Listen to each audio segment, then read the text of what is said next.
Bem-vindos ao novo episódio do Medicina em Dia. Eu sou o Dr. Hugo Pellegrino Lô e no programa de hoje nós vamos conversar sobre o transplante cardíaco. Ao longo dos próximos programas, estarei falando sobre a importância do transplante de órgãos e a diferença que a doação de um órgão pode fazer na vida de uma pessoa que precisa de uma segunda chance em sua vida. E por isso vou começar falando sobre o órgão mais importante, que sem ele é impossível seguir vivendo fora de um hospital, o coração. O transplante cardíaco é o procedimento pelo qual o coração que não está funcionando adequadamente é substituído por outro coração de um doador adequado. Geralmente é reservada para pacientes com insuficiência cardíaca congestiva terminal, em estágio final, que têm menos de um ano de vida sem o transplante e que não são candidatos ou não receberão ajuda de terapia médica convencional. Além disso, a maioria dos candidatos é excluída de outras opções cirúrgicas devido às más condições do coração. A deterioração e a avaliação da candidatura são componentes-chave do processo, assim como o acompanhamento pós-operatório e o manejo da imunossupressão. A execução adequada dessas etapas pode culminar em um resultado extremamente satisfatório tanto para o médico quanto para o paciente. Os candidatos ao transplante cardíaco geralmente apresentam sintomas de classe 3, ou seja, moderada, ou sintomas de classe 4, ou seja, graves. A avaliação demonstra frações de ejeção inferiores a 25%. Tentativas são feitas para estabilizar a condição cardíaca enquanto o processo de avaliação é realizado. A terapia provisória pode incluir agentes orais, bem como suporte inotrópico. O suporte mecânico, com balão intraórtico ou dispositivo de assistência implantável, pode ser apropriado em alguns pacientes como uma ponte para o transplante. No entanto, o suporte mecânico não melhora a sobrevida da lista de espera em pacientes adultos com cardiopatia congênita. A frequência anual de transplante cardíaco é de cerca de 1% da população geral em insuficiência cardíaca, tanto candidatos quanto não candidatos. O melhor gerenciamento médico da insuficiência cardíaca congestiva diminui a população candidata. No entanto, a disponibilidade de órgãos continua sendo um problema. Princípios práticos. O transplante cardíaco é a substituição de um coração que está falhando por um coração de um doador adequado. A taxa de sobrevida em um ano após o transplante cardíaco é tão alta quanto 81,8%, com uma taxa de sobrevida de 5 anos de 69,8%. Um número significativo de receptores sobreviveu mais de 10 anos após o procedimento. O transplante cardíaco é geralmente reservado para pacientes com insuficiência cardíaca congestiva, em estágio final, que têm menos de um ano de vida sem o transplante e que não são candidatos ou não receberam ajuda de terapia médica convencional. Devido ao mau estado do coração, a maioria dos candidatos ao transplante cardíaco é excluída de outras opções cirúrgicas. Indicações específicas para um transplante incluem o seguinte: cardiomiopatia dilatada, cardiomiopatia isquêmica, doença cardíaca congênita para a qual não existe terapia convencional ou para a qual a terapia convencional falhou, fração de ejeção inferior a 20%, angina intratável ou arritmias cardíacas malignas para as quais a terapia convencional foi esgotada, idade mais jovem que 65 anos, capacidade de cumprir os cuidados de acompanhamento médico. Avaliação. A avaliação do candidato ao transplante cardíaco inclui testes laboratoriais, exames de imagem e outros testes, conforme apropriado. Estudos laboratoriais. Vírus, incluindo vírus de hepatite, vírus da imunodeficiência humana, vírus Epstein-Barr e citomegalovírus, usado para determinar a exposição passada e a doença atualmente ativa. Fungo e tuberculose, usado para determinar a exposição passada e prever a reativação. Antígeno específico da próstata. Se positivo, é importante ser feita avaliação e terapia apropriadas antes de concluir a avaliação para transplante. Teste Papa Nicolau. Os resultados devem ser negativos antes da listagem para transplante. Hemograma completo com diferencial, contagem de plaquetas, tempo de protrombina, tempo de tromboplastina parcial ativada e perfil químico completo, incluindo o perfil do fígado, perfil lipídico e urinálise, tipagem sanguínea e triagem, teste de anticorpos reativos ao painel e tipagem tecidual, usados para determinar a adequação imunológica do paciente para transplante e pareamento do doador.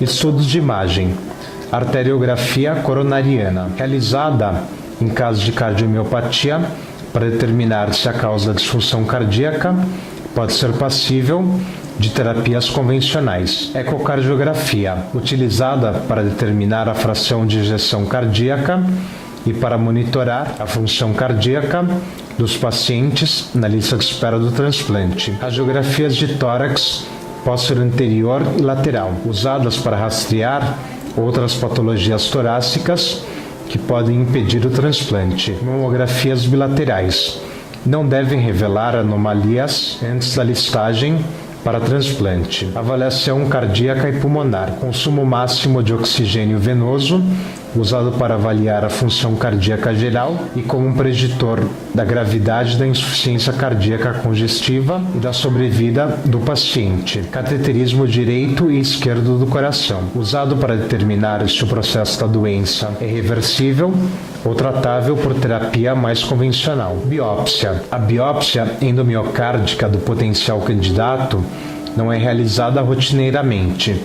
O procedimento pode ser considerado se um processo sistêmico envolvendo o coração for considerado a causa da cardiomiopatia. É importante realizar biópsias de áreas apropriadas se o paciente apresentar sintomas de doença sistêmica. As biópsias são usadas para determinar a extensão e atividade do processo da doença. Processos sistêmicos de doença são uma contraindicação ao transplante cardíaco. Procedimentos de transplante.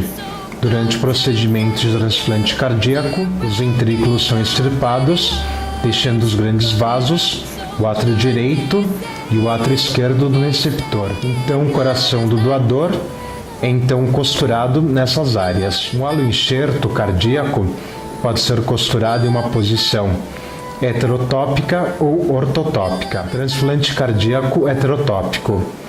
O transplante heterotópico é uma excelente técnica para pacientes com hipertensão pulmonar grave. Problemas inerentes à técnica, no entanto, incluem compressão pulmonar do receptor, dificuldade para obter uma biópsia endomiocárdica e a necessidade de anticoagulação. Transplante ortotópico de coração. O transplante cardíaco ortotópico é realizado com uma das seguintes técnicas.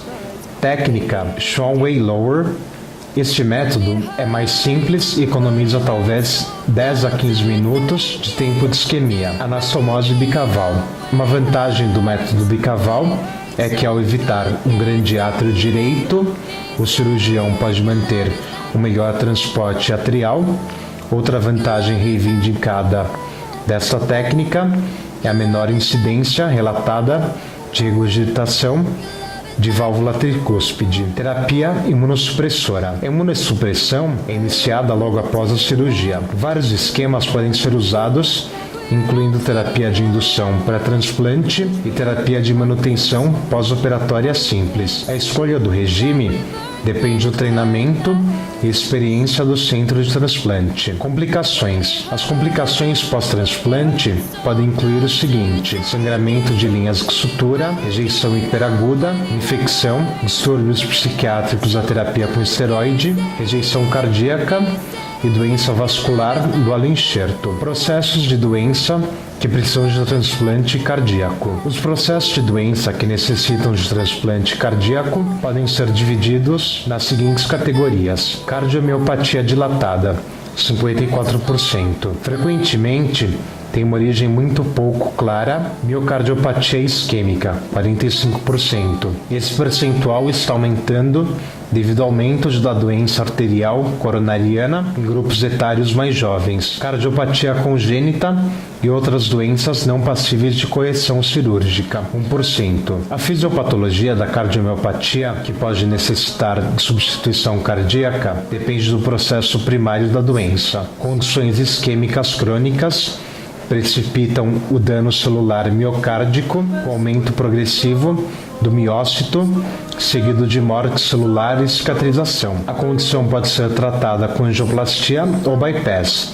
Entretanto, a doença de pequenos vasos é progressiva e, portanto, causa perda progressiva do tecido miocárdico. Isso eventualmente resulta em perda funcional significativa e dilatação cardíaca progressiva. O processo patológico envolvido na deterioração funcional de uma cardiomiopatia dilatada ainda não está clara. A dilatação mecânica e a interrupção das reservas de energia parecem desempenhar papéis importantes. A fisiopatologia do coração transplantado é única. A desenervação do órgão torna-o dependente de sua taxa intrínseca. Como resultado da falta de estímulo neuronal, alguns resultados da hipertrofia ventricular esquerda. A função do lado direito é diretamente dependente do tempo de isquemia antes da reimplantação e da adequação da preservação. O ventrículo direito é facilmente danificado e pode funcionar inicialmente como um conduto passivo até que a recuperação ocorra.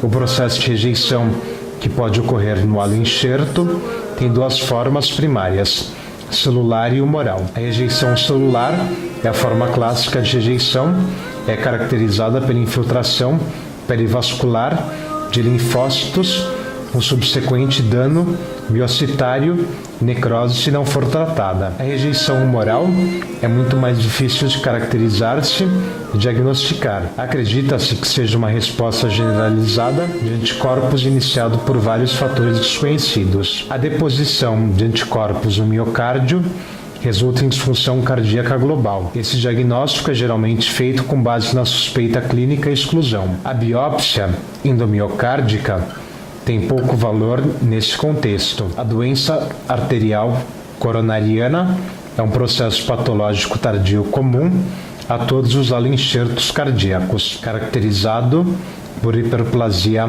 miointimal de vasos pequenos e médios. As lesões são difusas e podem aparecer a qualquer momento entre 3 meses a vários anos após o implante. As causas desencadeantes não são claras, embora a infecção pelo citomegalovírus e a rejeição crônica tenham sido implicadas. Pensa-se que o mecanismo do processo depende da produção de fatores de crescimento no halo-enxerto, iniciado pelos linfócitos circulantes. Atualmente não há tratamento além do retransplante do órgão. Indicações. As indicações geral para o transplante cardíaco incluem deterioração da função cardíaca e um prognóstico de menos de 1 ano para viver. Indicações específicas incluem o seguinte: cardiomiopatia dilatada, cardiomiopatia isquêmica, doença cardíaca congênita para a qual não existe terapia convencional ou para a qual a terapia convencional falhou, fração de ejeção menor que 20%, angina intratável ou arritmia cardíaca maligna para as quais a terapia convencional foi esgotada, idade mais jovem que 65 anos, capacidade de cumprir os cuidados de acompanhamento médico. Os critérios atualizados da Sociedade Internacional de Transplante Cardíaco Pulmonar de 2016 são os seguintes: scores de prognóstico de insuficiência cardíaca devem ser realizados juntamente com o teste de exercício cardiopulmonar para determinar o prognóstico e orientar a lista de transplante para pacientes ambulatoriais. Estima-se que uma sobrevida de 1 ano menor que 80%, calculada pelo modelo de insuficiência cardíaca de Seattle, ou um score de sobrevida de insuficiência cardíaca na faixa de risco alto ou médio, seja considerado um ponto de corte razoável. Os pacientes não devem ser listados apenas com base nos critérios de score prognósticos, em sobrevida da insuficiência cardíaca. Cateterismo cardíaco direito deve ser realizado em todos os candidatos adultos em preparação para a listagem de transplante cardíaco e periodicamente até o transplante. Após o dispositivo de assistência ventricular esquerda, a reavaliação da hemodinâmica deve ser feita após 3 a 6 meses para verificar a reversibilidade da hipertensão pulmonar.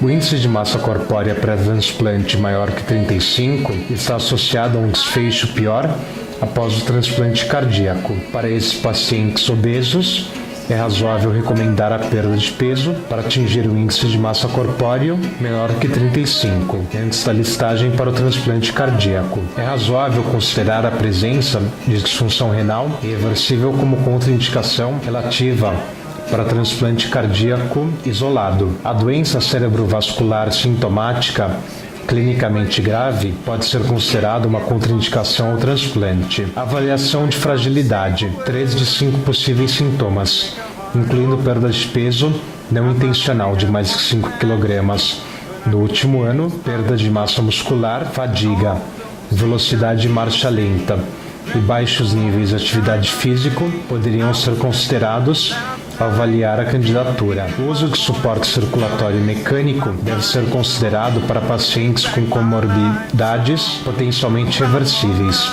ou tratáveis, como câncer, obesidade, insuficiência renal, tabagismo, hipertensão pulmonar, farmacologicamente reversível, com posterior reavaliação para estabelecer a candidatura ao transplante. Qualquer paciente para o qual os apoios sociais são considerados insuficientes para obter atendimento compatível no ambiente ambulatorial pode ser considerado como tendo uma contraindicação relativa ao transplante. O benefício do transplante cardíaco em pacientes com deficiências cognitivo-comportamentais graves ou demência, por exemplo, comportamento autolesivo, incapacidade de compreender e cooperar com atendimento médico, não foi estabelecido e tem potencial de causar danos. Portanto, o transplante cardíaco não pode ser recomendado para esse subgrupo de pacientes. O retransplante é indicado para pacientes que desenvolvem vasculopatia significativa por alinxerto cardíaco com disfunção refratária do alinxerto cardíaco sem evidência de rejeição contínua. Contraindicações. Contraindicações para o transplante cardíaco incluem o seguinte: idade maior que 65 anos. Essa é uma contraindicação relativa. Os pacientes com mais de 65 anos são avaliados individualmente. Infecção sistêmica ativa, doença sistêmica ativa, como doença vascular do colágeno ou doença falciforme. Neoplasia ativa. Pacientes com neoplasias malignas que demonstraram intervalo livre de doença de 3 a 5 anos podem ser considerados, dependendo do tipo de tumor e do programa de avaliação. Uma história contínua de abuso de substâncias, por exemplo, álcool, drogas ou tabaco, instabilidade psicossocial e incapacidade de cumprir os cuidados de acompanhamento médico. Resultados: a taxa de sobrevivência em um ano após o transplante cardíaco é tão alta quanto 81,8%, com uma taxa de sobrevida de 5 anos de 69,8%. O número significativo de receptores sobreviveu mais de 10 anos após o procedimento. Após o transplante, os pacientes adultos com doença cardíaca congênita têm alta mortalidade em 30 dias, mas melhor sobrevida tardia. O status funcional do receptor após o procedimento geralmente é excelente, dependendo do seu nível de motivação. Hipertensão, diabetes mellitus e obesidade estão associados ao aumento exponencial das taxas de mortalidade pós-operatória. Receptores de transplante de coração com todos esses 3 fatores de risco metabólicos tiveram um aumento de 63% de mortalidade em comparação com pacientes sem nenhum dos fatores de risco. Foi descoberto que pacientes de alto risco tiveram melhores taxas de sobrevida em um ano em centros de alto volume, isto é, centros que realizam mais de 15 procedimentos por ano, do que em centros de menor volume, 79% versus 64%, respectivamente. Essas diferenças se dissiparam entre os pacientes de menor risco. Com base nesses achados, se recomenda que todos os procedimentos de transplante cardíaco de alto risco sejam realizados em centros de maior volume. Estudos laboratoriais. Um painel de hepatite pode servir como rastreamento, desde que não exista antigenicidade ativa. Pacientes portadores da doença ou com a doença ativa não são considerados candidatos a transplante cardíaco. A positividade da hepatite C permanece controversa no que diz respeito ao transplante torácico e é abordado em uma base de centro a centro. Um grande estudo multicêntrico constatou que a positividade da hepatite C pré-transplante estava associado à diminuição da sobrevida e um segmento médio de 5,6 anos após o transplante. O paciente não deve estar infectado com HIV.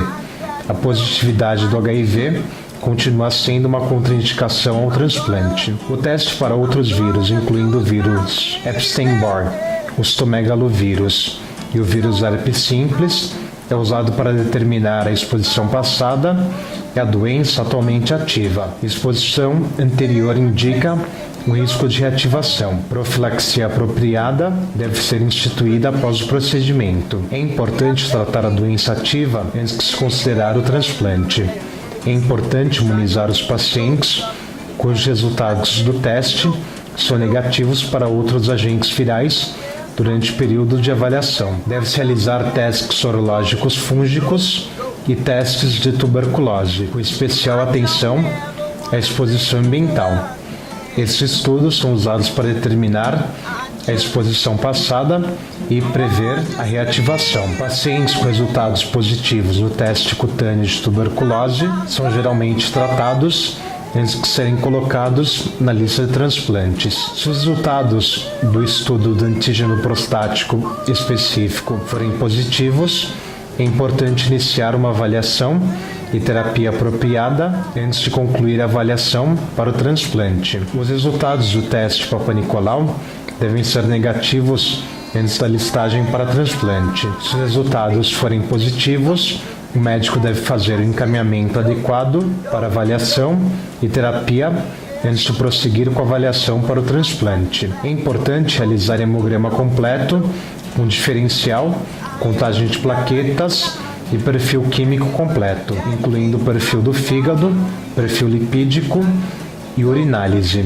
Os resultados desses testes devem ser essencialmente normais. Qualquer anormalidade deve ser avaliada antes de prosseguir com a avaliação. A tipagem do sangue e o rastreio, o teste de anticorpos reativos ao painel e a tipagem dos tecidos, utilizados para determinar a adequação imunológica do doente para o transplante e coincidência do doador. Estudos de imagem. No caso da cardiomiopatia, a arteriografia coronariana é realizada para determinar se a causa da disfunção cardíaca pode ser passível de terapias convencionais, como angioplastia coronariana, cirurgia de revascularização do miocárdio ou reparo valvular. A ecocardiografia é usada para determinar a fração de ejeção cardíaca e para monitorar a função cardíaca dos pacientes na lista de espera de transplante.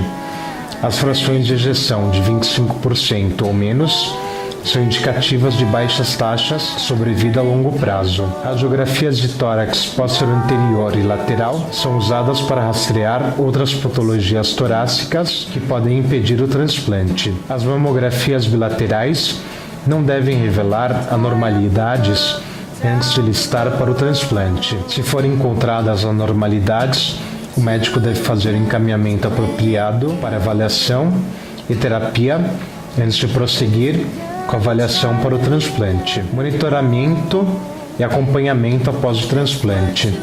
As biópsias endomiocárdicas são realizadas para avaliar a rejeição do allo-enxerto. Estes podem ser executados com a frequência de todas as semanas do primeiro mês, com a frequência diminuindo ao longo do tempo. Visitas de acompanhamento são frequentes no primeiro mês, porque a regulação da imunossupressão está sendo ajustada durante esse período. A frequência das visitas diminui gradualmente até que o paciente seja visto anualmente. Certos centros realizam angiografia coronária anualmente após o transplante para monitorar o paciente quanto ao desenvolvimento de doença vascular do allo-enxerto. Considerações sobre a abordagem. A aplicabilidade do transplante cardíaco é limitada pela disponibilidade de doadores adequados. Todos os doadores potenciais sucumbiram à morte cerebral secundária a algum evento catastrófico. A patologia subjacente do doador, incluindo contusão cardíaca, uso de cocaína, patologia cardíaca ou história social, muitas vezes impede a doação. Devido ao curto tempo de preservação tolerado pelo coração, de 4 a 6 horas, as distâncias de aquisição são limitadas. Os potenciais doadores de coração devem atender aos critérios de morte encefálica e estar livres de patologia cardíaca. O exame ecocardiográfico continua sendo o melhor mecanismo inicial de triagem para potencial doadores. Uma fração de ejeção normal, maior que 50%, com estruturas e função valvar normais e ausência de hipertrofia ventricular esquerda, determinada pela ecocardiografia, são indicadores de um excelente coração para transplante. Anormalidades mínimas na ecocardiografia também podem ser indicadores de um órgão aceitável, dependendo da história do doador e da condição do receptor. Nos casos em que o receptor se encontra sem outras alternativas, um coração doador não ideal pode ser aceito para salvar a vida do paciente. Os doadores que têm uma história significativa de tabagismo devem ser rastreados para doença arterial coronariana com cateterismo cardíaco. Os critérios atuais dos doadores incluem idade inferior a 65 anos, embora a associação entre a sobrevida do transplante cardíaco e a idade do doador possa não ser estritamente linear. A função cardíaca normal e a ausência da doença arterial coronariana, uma vez cumpridos esses critérios, os doadores de potenciais receptores são correspondidos de acordo com a compatibilidade e tipo do grupo sanguíneo. A decisão final sobre a adequação do coração doador pode ser feita apenas com base na inspeção direta por um cirurgião experiente. Uma incisão mediana de esternotomia é realizada para permitir a inspeção do coração. É tomado cuidado para avaliar o órgão quanto a possíveis contusões e função geral. O coração é lavado com solução fria de cardioplegia, removido e colocado em solução eletrolítica estéril fria para transporte. A operação do destinatário é realizado com o uso de circulação extracorpórea. O coração receptor é removido e o coração doador é inserido em seu lugar. A anastomose atrial esquerda é realizada, seguido pelo átrio direito e pelos grandes vasos.